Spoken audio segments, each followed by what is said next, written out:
How to delete ad account in Facebook. Hello everyone, this is Sabrina here to help you today. So without any further ado, let's get right into the video.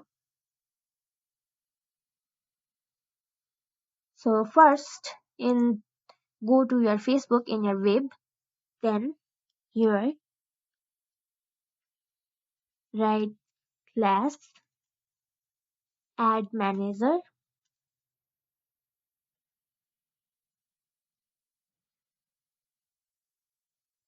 Just search for ad manager Facebook.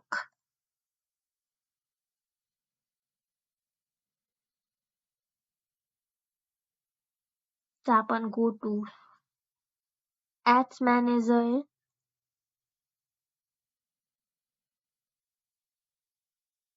Then if you have any ad account created here,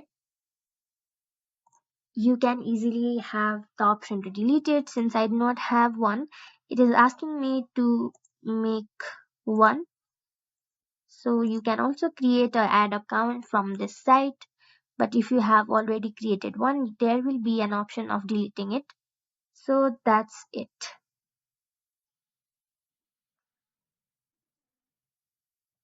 Thank you for watching this video. Make sure to like, share and subscribe to our YouTube channel. If you got any question, comment them down and I'll catch you in the next one.